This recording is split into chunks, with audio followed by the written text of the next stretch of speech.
This has been a tricky everything topic. Yeah, that's right. Listen, NIL. This is something we're going to try to talk about intelligently. I'm not going to sit here and act like I know about everything, Matt DeBerry, but I'm going to throw it to you. We've seen, Caleb Downs go to Ohio State. That was certainly an NIL deal. But KJ Bolden going to Georgia, that was an NIL deal. What is your grasp on where Georgia is in the world of NIL, acknowledging that in the last 6 weeks or so, Florida State and Florida have both gotten into some pretty serious trouble from the NCAA about NIL? Yeah, you've got to do it the proper way, but I don't think anyone knows what the proper way is right now. There's no rules or regulations or guidelines with this thing. We've got, reports out there that Ohio State is spending like $13 million on NIL, trying to bring kids in through the transfer portal, through high school recruiting and covering recruiting. I know it's a big deal to these kids and their families. And I've had several college coaches tell me that that's the one thing they want to ask about the most. Not playing time or about the academics or the program, coaching stability. All that used to matter a lot more. Now it's what can I get if I come here? And a lot of it's the parents saying that to the coaches, and they're getting irritated. And I'm not saying Georgia's not playing the NIL game, because they are. And you have to at certain, in certain circumstances, right? If you really want to get this kid who's important to you at a position of need, and they're saying, hey, this is what we're looking for, you're going to have to pony up. But I think even KJ Bolden said that he turned down less money to go to Georgia when other schools have thrown bigger NIL opportunities their way, if you want to call it that. But as far as Ohio State goes, they're using it as much as they can. They lost 3 straight to Michigan.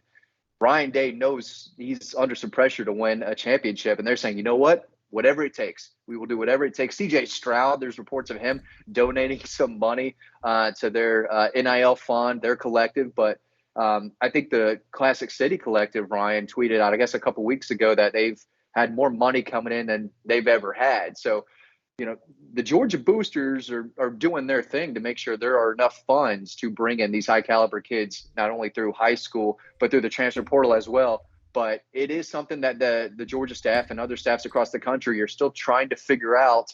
We don't want to go overboard, but we need to get this kid. He's important. But at the end of the day, Georgia still wants to sell that, hey, we can get you that NFL money if you come here and be developed under us for 3 years. But not everyone listens to that, Ryan.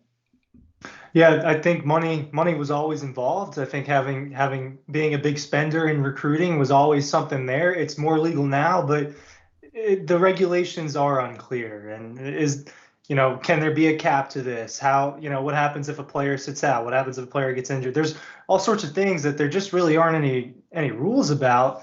But I think Ohio State looks a lot better right now than they did a few weeks ago, heading into this next season. And that is in large part due to NIL and them being able to spend that money. I think you look at Florida State, right? I mean, they're able to get guys you didn't think that they were maybe going to get in the last couple of years, and they go out and spend.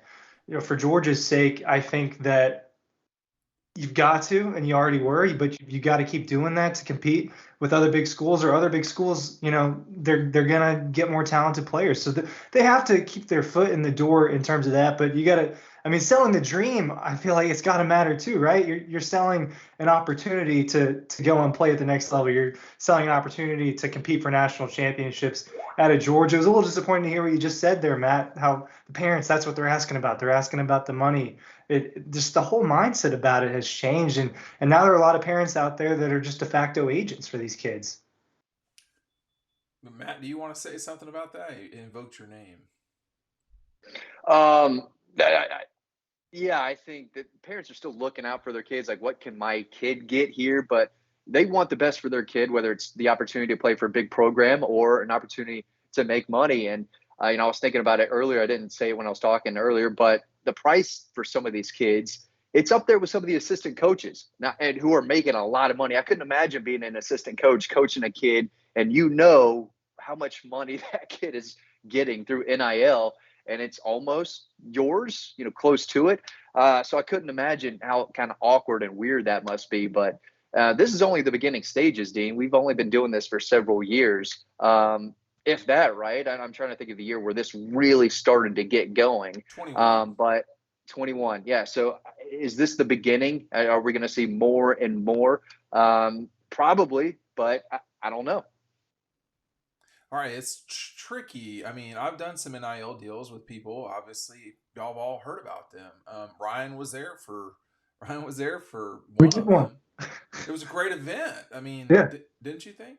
So the parameters in that agreement was, hey, you get X amount of money if you come for this amount of time. And Keely Ringo was awesome, continues to be awesome. I've got nothing, negative to say about that. I think everybody who has would participate in that had a great time. I don't view NIL as evil. I do view it as a little bit complicated right now. Well, it's complicated, I think, might be the wrong way to put it, y'all. But like when let's just be honest about the situation. Matt sometimes can't see me on these videos, just so y'all know out there. But we've all three participated in talking about money and about what things cost and how much it costs to keep people at dog posts and so forth. So I don't know why. I'll start with Ryan and then we can throw it to Matt.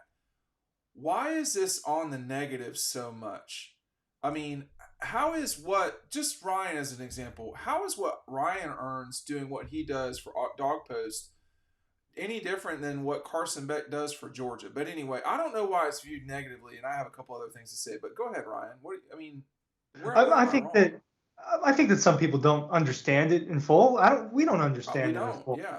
But it's not UGA given or whatever, or Ohio State, whatever it was. Let's say Caleb Downs costed $750,000. I'm making this But up. that's over 4 It's not Ohio State years. just forking over $750,000, right? It can come from entities, it can come from boosters and stuff. I think the real issue in all this is the combination of the transfer portal and NIL. Yeah. I think when you bring that together, that's where everyone's real issue Toxic. is, because now you can leave freely. You're not necessarily tied to a situation that for 3 to 4 year commitment, it just doesn't exist the way it used to. I think that's what kind of the real issue is the combination of the two. Yeah, and I think for the older college football fans, they just don't like change. College football is the greatest sport in the world, and it's changing a lot. And I don't think a lot of people, especially the older folks, are real thrilled with these college kids getting paid all this money. But that's where they are, and a lot of them deserve. I mean, Brock Bowers sells 100 number 19 jerseys in Athens. Of course, he should get a part of that, but that's not really the same NIL as what we're talking about. But things are changing, and a lot of people don't like it, but it is what it is. And these players who are making big time plays on the field, they deserve a little bit of what they get. I mean, when I was in college, I was not a collegiate athlete. Probably could have been if I really pushed myself. But I had time because I wasn't playing sports to have another job. These kids don't have the opportunity to make any money. They're going to school and then they're working their butts off playing sports and entertaining all of us, right? So it is what it is, and I think as years go by, people will start accepting it more and more. But I think there's still a good amount of fans in every fan base who are thinking, I don't like the way college football is going, but that's where we are, Dean. And people are watching now more than ever. You're a ratings guy. You know how many people are tuned into these games. Everyone still watches college football. Everyone's going to continue to watch college football. Well, and the NFL has been huge. This Yeah. year has been a huge jump. Not just the Chiefs, by the way, but everybody. But I guess my thing about it is, y'all, when as a former failed athlete in college, we couldn't have jobs. We were not allowed to have jobs. So that's another discussion for another day. But y'all, like Ryan, if we had an event with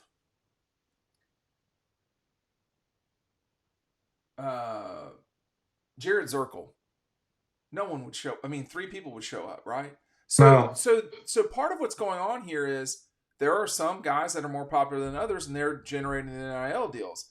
I mean,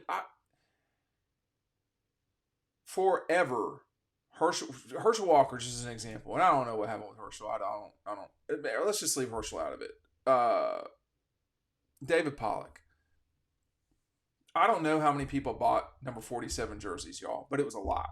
And I don't know, I can't tell you exactly what the deals were back then with the television money, but I can assure you that David Pollock earned way more money for Georgia than he ever got from a scholarship at Georgia. I don't know if he graduated. I mean, I don't know. He might have. I'm assuming he did. But does he even use that degree? I don't know. But he definitely made Georgia millions of dollars, tens of millions of dollars. And what I guess what the disconnect is that the universities are not paying them because then it would be employees. We've lied about this for a long time. We've lied to ourselves about this for a long time. And I think that's no good. But now it's sort of trying to figure itself out. I'll end on this. I do think things will shake out a little bit easier in the future.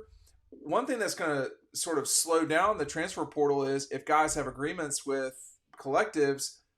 Are there outs for that? Like you were talking about Caleb Downs. Those are not typically the way I understand it. I mean, scholarships are 1-year deals. Why would collective deals be 4-year deals? So the numbers y'all are hearing, those are over the lifetime of things. They're not necessarily what's reality. And the other thing is too, some of these numbers, they are not real at all. They're just not real. I don't care what On3 says. I don't care what, all this stuff that's getting thrown around. It ain't based in reality. Okay. Just see the guys who've left Texas A&M as notice for that. Matt, you want to say something before we go? Because, I mean, some of this stuff is not based in reality. I meant to hit on the Texas A&M stuff earlier. All the money those guys were promised, and all of them bounced. And guys like Walter Nolan are like, hit me up if you want questions about what Texas A&M did to me. A lot of it can get real sketchy, man. It can get real dark, and a lot of these programs aren't the same way. Some are using NIL the way it should be. Some programs aren't, and we'll see about the future.